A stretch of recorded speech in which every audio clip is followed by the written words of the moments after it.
ghosts, demons, possessions, demons, ghosts, demons. So I'm gonna exorcise you.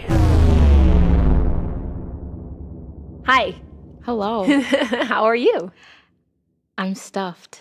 Yeah, we just got done recording 2 episodes plus a promo, And we had some pizza. and then we broke the pizza. And Stephanie Skyped in for the first 2 episodes to record with us. Then she had to go eat and do things. So it's just us two. I don't know. So what you got? Okay.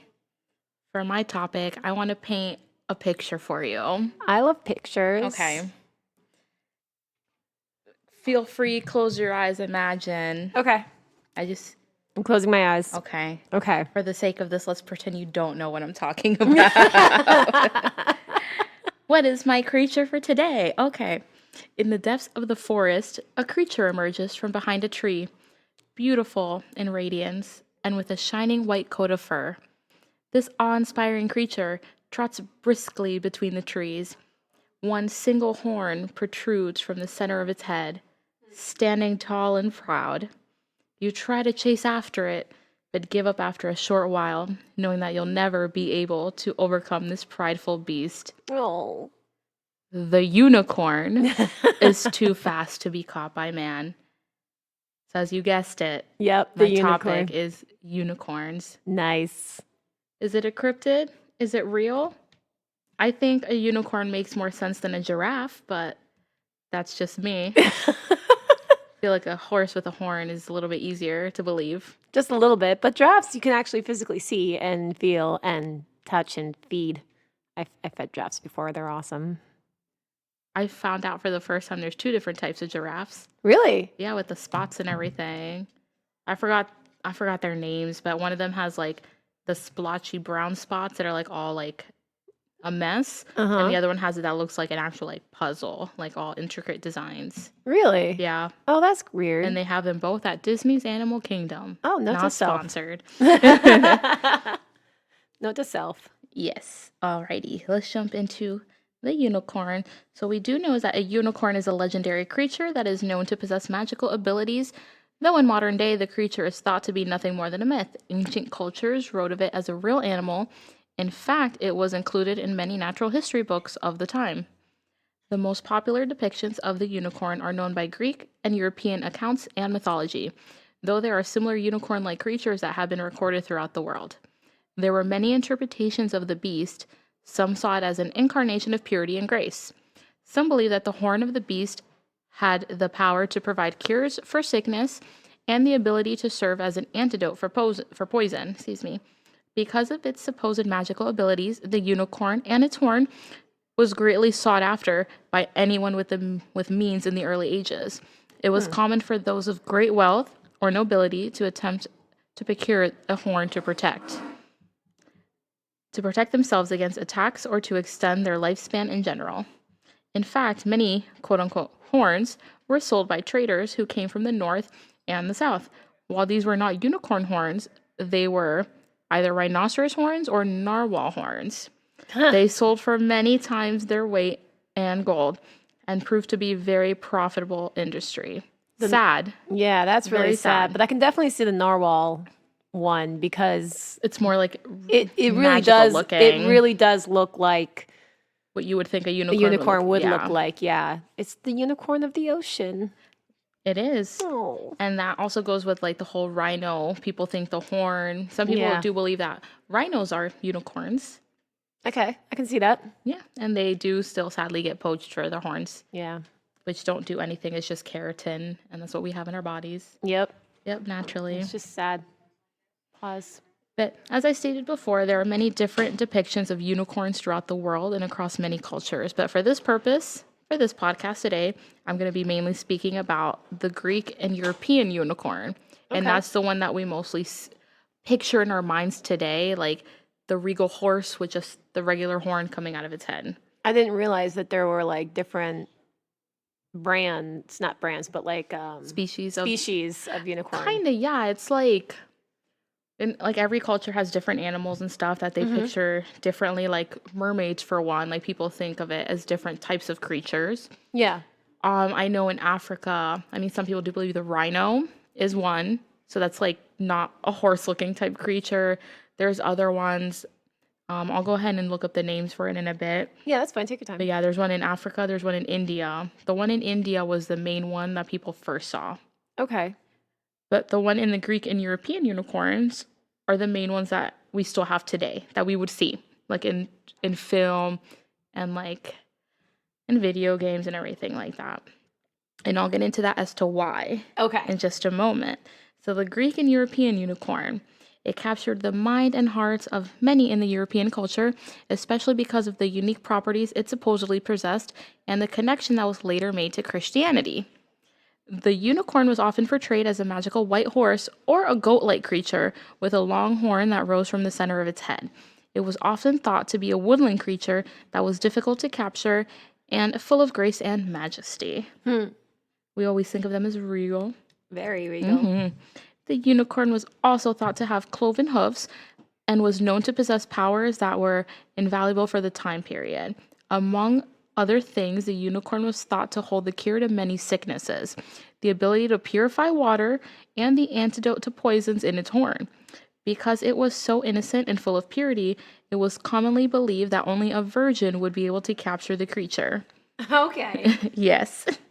It was also commonly sought after by nobility and royalty.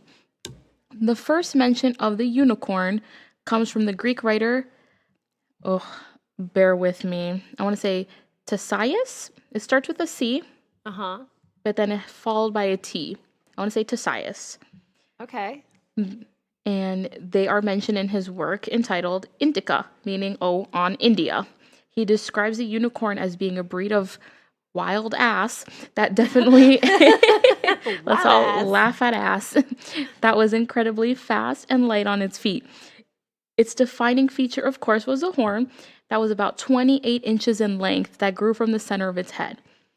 Unlike the later tales of unicorns, however, these horns could be white, red, or black instead of the white color that is characteristic of the modern understanding of unicorns. Tasias supposedly got his information from his time in Persia. Aristotle also gives a similar description of the two beasts that come from the same region, the oryx and the quote-unquote Indian ass. It is thought that there were many others who drew their descriptions of unicorns from this area as well. In fact, carvings of unicorns have been found on a sculpture at the ancient capital of Persepolis. Persepolis, yes. During the medieval ages, the image of the unicorn grew into the fantastic image that we now recognize the creature by today. This is partially due to the adaptation of the story by the Christian church. The claiming of the creature by the church allowed many artists to portray it in a wide variety of artwork. Because there was a great emphasis on religion during this time period, this enabled artists to work with mythology without being persecuted by the church. Yes. The unicorn was also seen in a new light in mythology. The beast was still seen as largely unconquerable, but with a few exceptions. So, what inspired the story of the unicorn? Yeah, I'm curious because isn't the unicorn? I'm just gonna say this right now. Isn't it mentioned in the Bible at least once or twice? Yes. Okay. Continue. Yes. Yes. Let's see here. Alrighty. It's honestly likely that the mythical beast is no more than a misunderstanding of the natural wildlife of ancient worlds. Okay. So maybe they just mistook it. Something's going on, or maybe there are unicorns. I believe it. I believe it too. Back in the day, yeah. Probably now, not so much.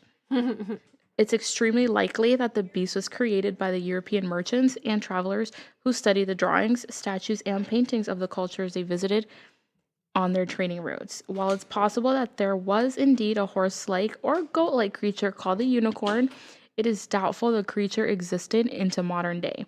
It was likely wiped out by hunters who hoped to use its horn to make an impressive profit. Okay, I want to get into a few other things here. Okay. That could also be mistaken for the unicorn. Okay. The rhinoceros. One of the most logical answers to the question of the existence of unicorns comes from the rhinoceros.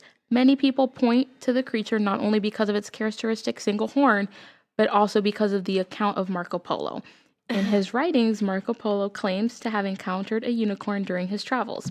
However, the brutish account of the beast and the single black horn that protruded from its head was more characteristic of a rhinoceros than a magical unicorn. This leads many to believe that the original unicorns were rhinoceroses that were over exaggerated by travelers and merchants looking to make a profit from their stories. That makes sense. It's all down to money. Yep. Okay. Excuse my pronunciation. The aurochs, aurochs, Aurochs, aurochs. I want to say aurochs. Okay. Yes. There are also those who believe that the aurochs of Europe could have been the inspiration for the tale. The aurochs are an extinct species of cattle that are known to have been very large. As an ancestor to domestic cattle, it is thought that the creature could have inspired many stories because of its great power and strength. When drawn from the side, as many creatures were in early cultures, it may have been appeared that the aurochs was a single-horned creature.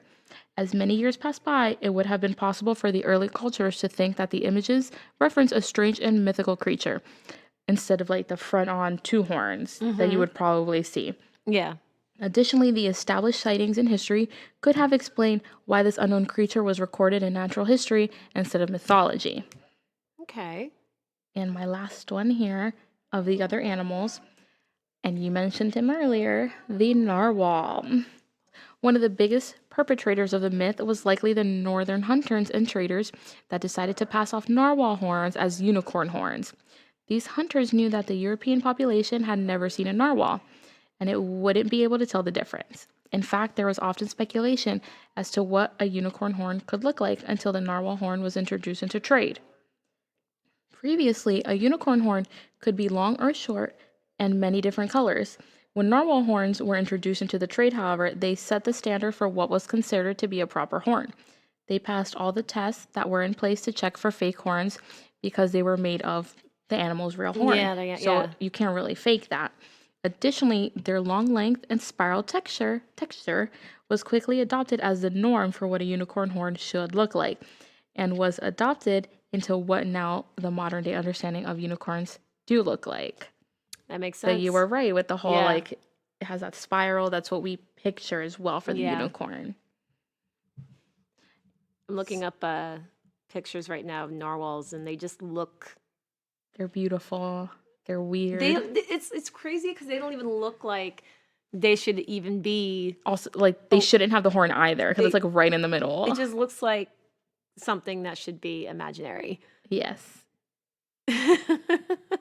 That's what I'm saying. Like the unicorn is the only one that looks like it should have like a horn. Yeah. But still to this day, many wonder, is it possible that a unicorn did exist? And if so, could it be brought into existence again? Some people who do believe in unicorns look to Oberon Zell Ravenheart. He is a self-proclaimed wizard and has been pursuing magic and the secrets of the past for many years. It was this obsession, along with the appreciation for the book, The Last Unicorn, that inspired Zell to experiment with genetically manipulating goats so that they displayed only one horn. So it's kind of messed up, but he wants to believe. Many who look at his successes are quick to call out the experiment as the phony replication of a unicorn. Others argue, however, that the results are results that are for real and that the creature is perhaps the best answer we have to how the unicorns of early cultures came into existence. Regardless of what the popular opinion is, many of Zell's followers are certain that he is indeed a real wizard and has brought the unicorn back into existence. Oh, Jesus. That's crazy. And that's basically it on the unicorn. Let me go ahead and get you those names here. Yes. I swear the unicorn was mentioned like in the Bible at least like twice. It was though. Too. It really wasn't the whole Christianity and like because it was so pure and like all magical but like good. And with the whole like virgin thing, Virgin Mary. That makes sense. Yes. Alrighty, so what most people think, it's not really what we would think a unicorn. I'm going to show you a picture. Okay. In Chinese mythology, there are many accounts of a creature that is known as the Qilin. This creature is often thought to be the Chinese equivalent of a unicorn, though it also has the properties of a chimera. So I have a little picture here. It looks like what you would think a chimera looks like. It's kind of like a mix of a dragon. Looks like a dragon with a lion body, lion tail. Looks like it's on fire. And it has 2 antlers. Oh, okay. Yeah. So not really what you would picture a unicorn. No. But definitely more like chimera properties. Yeah. For sure. And they are known to be very peaceful creatures. And they walk upon grass without disturbing a single blade. So still like that whole regal setting of like they defy the laws of like any kinds of physics just by existing. Oh, jeez. We have an African unicorn, and mostly in Congo oral traditions, there's a creature called the ababda, that is very similar to the unicorn. This creature is known to be about the size of a donkey and is said to have the tail of a boar. While it is known to have 2 horns instead of 1 like a unicorn, the horn of the ababda is known to serve the culture for many illnesses. Perhaps most importantly, however, the ababda horn is known to be an antidote to many poisons. So we still follow that same theme of like the horn is supposed to heal people. Yeah. It still has those magical healing type properties, mostly against poison. Okay, so the next one I also have here is the South American unicorn. The legend of the unicorn can be found in South America, as well specifically the country of Chile. This creature is called the camajueto and is known to possess many of the qualities of the unicorn. The camajueto is a creature that is very similar to a calf or bull. However, instead of having 2 horns, it only has the 1. The camajueto is known to be haunted by the machis, or a medicine woman, because their horn is also known to possess the cures to illnesses. Oh, the machis, yep, that same theme here. The machis are known to stalk the camajueto until she is able to capture it with a lasso and tear out its horn. What? Sad, yes. After she has caught it, she bandages the opening and lets the bees continue on the way. Also with the camajueto horn, they do scrape off shavings of the horn, mix them with seawater and apple cider. This Yeah. combination was thought to cure impotency and restore vitality in older men. So that's also the same as rhino horns. Oh. Yes, with the horn, they do believe the fertility properties, but in rhino horns, it's just keratin. Yeah, there's nothing special Yeah. about it. Oh, So gross. what we need to do here, we need to stop hunting all our many different forms of unicorns. Yes, please. And just let them be. Yes, please. So that's the unicorn. I found something. Go for it. Cool. What do you have? All right. So I decided that I wanted to do a little quick short thingy about some of the haunted places here in Orlando. Ooh. Yeah, you're just staring at the waveform. Yeah. Mine is like a weird. Yeah, I don't know how I switch it back to the other thing. It just happened. So, anyway. So, I found this website called hauntedrooms.com, and it's like top 11 haunted places in Orlando, Florida, which means that these top 11 places are now on my list of places to visit. And I live in Orlando, so. And we all live in Orlando, so we all need to go do this.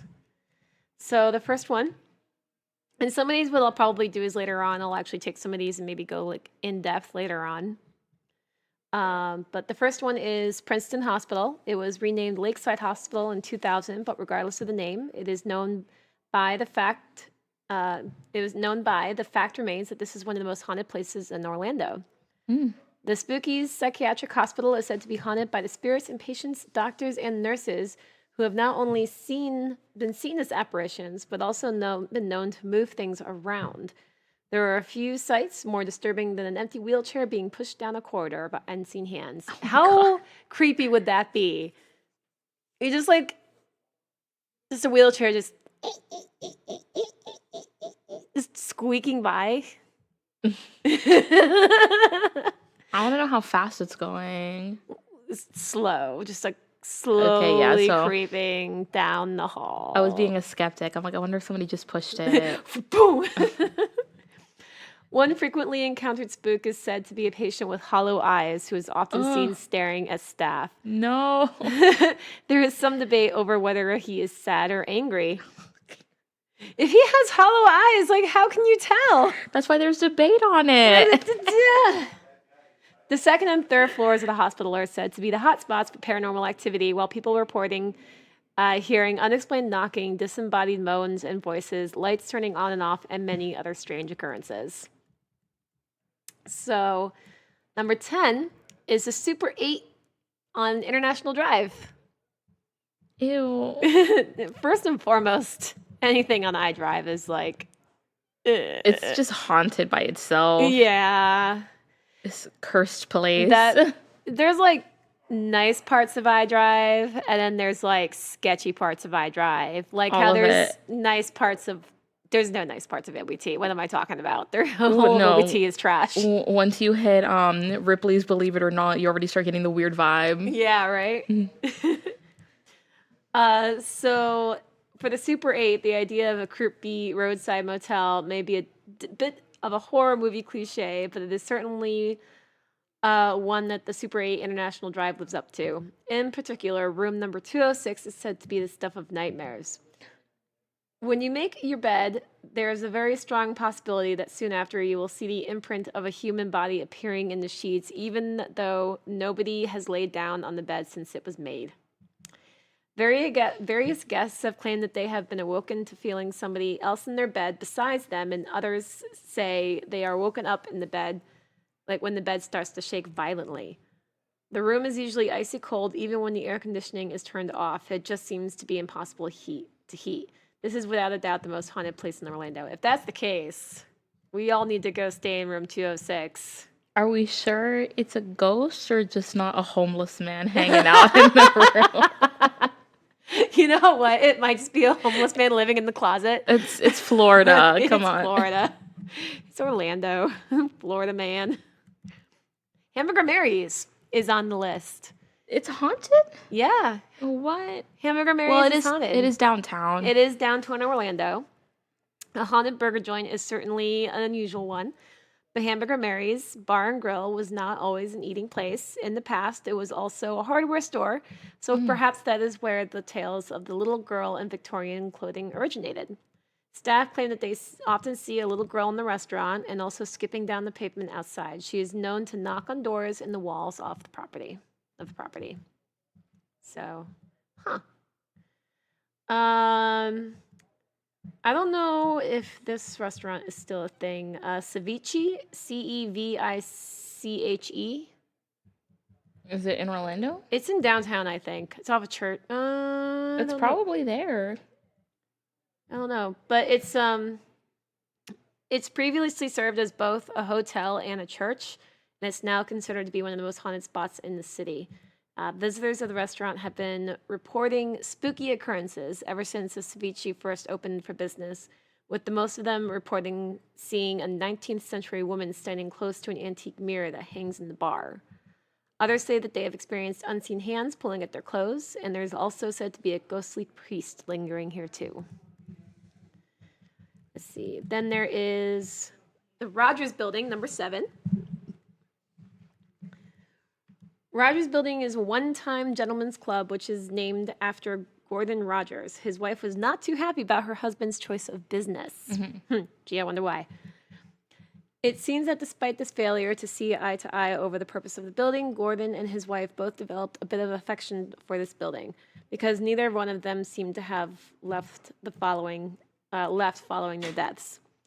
Apparitions of them both have been seen in various parts of the building, but most commonly either looking out the second floor window or drifting around the art gallery on the first floor. Let's see here. I'm just going to skip a few. Ooh. There's also Greenwood Cemetery. Apparently, Orlando's Greenwood Cemetery sprawls across over 100 acres and is home to the last earthly remains of some of Orlando's most prominent families. It comes as no surprise that such a place would be haunted. One of the most well-known spooks in the residence at Greenwood Cemetery is the ghost of Fred Weeks, who has been spotted on a number of occasions lurking just outside his mausoleum. There are sections of the cemetery which are rather chillingly named Babyland 1 and Babyland 2, and so on. Ew. This is where the children from the nearby Sunderland Hospital, which we will talk about shortly, are buried. Oh no. That's so sad. And I said ew, but I don't like those names. Babyland. No, I don't like that either. Some say that they have heard the disembodied sound of children's laughter and the unexplained sound of a music box playing in these areas. Nope. I don't like the sound of music boxes. Really, they freak me out. Don't do what is this house called? Graveyard Games at Universal HHN this year. Oh no. They have spoilers if you're It's okay. completely nothing, if you don't want to know anything. But they're in a graveyard and like some kids vandalize. And I was harassed by the team member. Were you? Yeah, let me get into this real quick. Because the line stopped and it's like some emo boy right with a spray can. Uh-huh. That's how it all starts, why all the ghosts get awoken. So it's a bunch of teenagers vandalizing a cemetery. So the first person, sorry, spoiler, comes out with a spray can of water. Oh, he got no. me 3 times in a row because the line wasn't moving. And he didn't even go back into his boo hole. He just stayed there. And then like he calls you a dork and he kept doing it. And he's like, 3 for 3, dork. And I'm like, Oh, that's amazing. I'm being harassed. I'm being harassed by this youth. And Aw. then no, we go in and like at one point in the house, it's a beautiful house. I love it. Spooky skeletons everywhere. I can't wait to go through this house. There is the biggest room in the house full of puppet-looking children standing all around. You don't know which one's real, which one's fake. And you hear giggling and music boxes. And it's all lit in gray and purple lighting. Jesus. And some pink lighting too. And just laughing and they sing Ring Around the Rosie. Oh, that's terrifying. And then I just like run through there.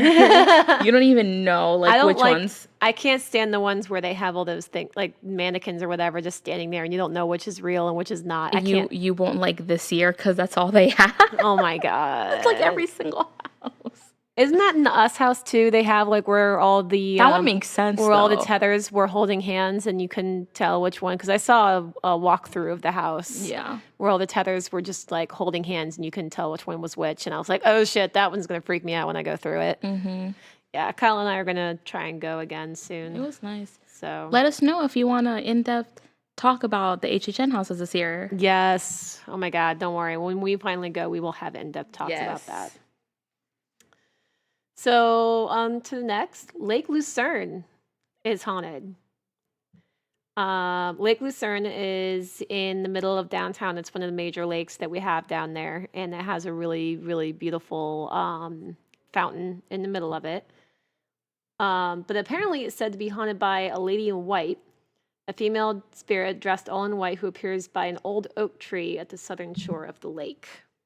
As to why she's there, God only knows. And that just means they'll have to research it for later.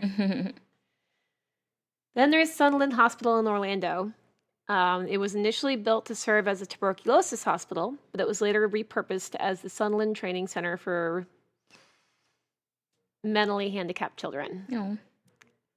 They were using the other word in there, but I'm not using that word. No. Over the years that it was in operation, there were numerous allegations of abuse, neglect, and health code violations. The hospital was torn down in 1999, and only the old administration block remains. The property is now a park, but it seems as though many of the former patients are still lingering here. There are often reports of disembodied children's laughter, strange light anomalies, and the swings and the other playground apparatuses moving by itself as though the children who died are in the hospital are still playing. No thanks. No, thank you. I need to know where this is so I can visit that park. You still want to go there? Yeah. Ew. Even though it's terrifying, I still want to go. No. I want to get a REM pod and get my EMF reader and get like a voice recorder and just go to town. I want to do it. Let us know if you want us to do some ghost hunting. We could probably do some video. Patreon. We will. We have to. Yeah. Mm-hmm. It'll probably be a Patreon exclusive. It'll be a Patreon exclusive thing. Of course. All right. Last but not least, the Orange County Regional History Center. So, if you are interested in learning all about the history of Orange County and how this Florida county went from being a renowned orange growing region to the world's theme park mecca, then Orange County Regional History Center is the perfect place to visit. Here you can also learn about one of America's most prolific serial killers, Ted Bundy. The building dates back to 1927, and it was the location of Bundy's murder trial in 1979. Some say this is why the building is now considered to be one of the most haunted places in Orlando. Some of the paranormal activity has been reported here included items in the museum moving on their own and even levitating. There have also been a handful of sightings of an apparition that resembles Ted Bundy himself. I don't believe that one. You don't? No, because he wasn't. He was tried here in Florida. But he wasn't executed in Orlando. No. Yeah, why would it be? But it was one Did of he his, just like decide to it was travel? one of the first, it was one of his, I think, hold on. Was it maybe one of his victims? But it wasn't in Orlando. No, he died in Florida State Prison. He was tried and put to death here in Florida. In Orlando? In Florida State Prison, which is Rayford, Florida. So Rayford, Florida is... Yeah, no one knows where that is, so he decided to just come on vacation. It's north of here. I would say southwest of Jacksonville. Okay. Roughly. But no, he was tried there. And that's where he was convicted Okay, And yeah, then that he makes went to sense. Florida State Prison where he was later executed. I mean, yeah, it's probably more energy drawing him over to Orlando where he was convicted.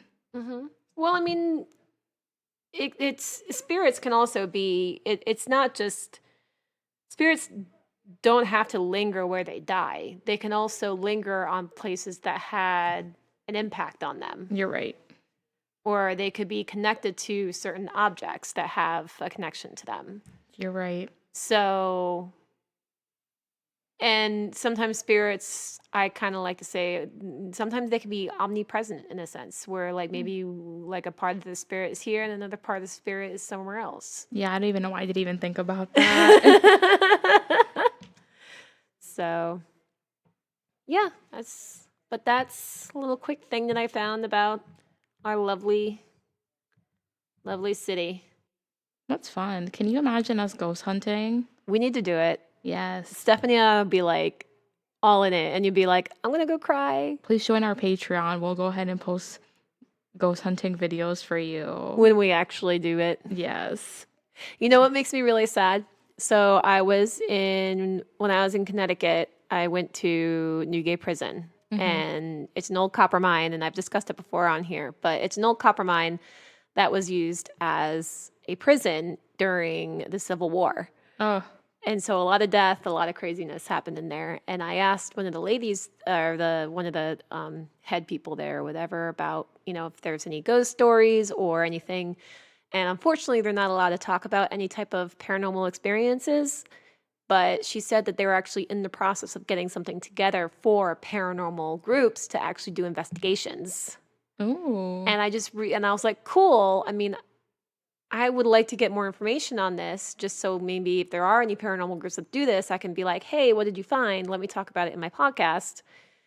And I just recently got an email from her Oh, nice. saying, hey, this is all the stuff that you need to do if you do want to become a parent, if you do want to, do a paranormal tour. So oh my I was God, like, yes. oh, but that's in Connecticut, but I would love to. We can So, do it. so next time I'm in Connecticut, it's like $300 to do it. But To do the tour, yeah, we can do it. but it'll be worth it because that place, I've been going there since I was a kid. We can I figure love something it. out. We'll do it. And it's literally like we can stay with my parents because it's literally like in town. Imagine me ghost hunting, the one who doesn't. In a cave, 75 feet down. You'll be 75 feet down in the ground. Oh, gosh. It's a cave down in the ground, Yeah, 75 feet. We'll charge extra for that panic attack video. It's really cool. If you're a new listener, anytime Erica or Stephanie talk about wanting to go do something paranormal, I'm the first one to say, no thanks. Yeah, she's on this podcast about paranormal stuff. I like learning, I like researching, but I Actually respect the experiencing. distance. I'm okay. But I'll Man, go. I'm I'll all go. about like, come on, spirits, come talk to me. I'm on that kick today. If I've said yes to most of the things that You we have. talked about Okay. recently, We'll do it. I'll go. We'll plan something. You heard it here first, folks. All right. Well, again, thank you guys for joining us. This is, I can't remember what episode number this was. 17? 17. Yes. Thank you guys for joining us again. Y'all know the routine. You can find us on Facebook and Instagram, Cheers from the Grave. And we have our Twitter at Cheers from Grave. And Nicole, what about our listener stories? Please send them in Yes. to our email, anything. Honestly, listener story, any spooky suggestions, anything podcast related. We want to hear from you guys. Please, we want to keep all the engagement up. Yes. You can find us at cheersfromthegrave@gmail.com. Yep. And I'm actually in the process right now of trying to figure out how people can call and leave voicemails. Oh. So they can maybe so we can play their stories, not just emails, but actual audio and hear it from them telling it. Yeah. Or if anything, if you guys want to record your own audio story and send in the voice clip. Send them the voice clip to us, you're more than welcome to do that at cheersfromthegrave@gmail.com. So please feel free to do that as well. That would be awesome. Yes. So, yay! All right. Well, don't forget we have our merch site. It's shop.spreadshirt.com/cheersfromthegrave. We also have our Patreon, which is patreon.com/cheersfromthegrave. Am I missing anything? No, I think that's it. That's it. Cool. All right. Well, thank you so much again for hanging out with us. We appreciate it. Can't thank you enough. And yeah, I'm Erica. And I'm Nicole. And this is Cheers from the Grave.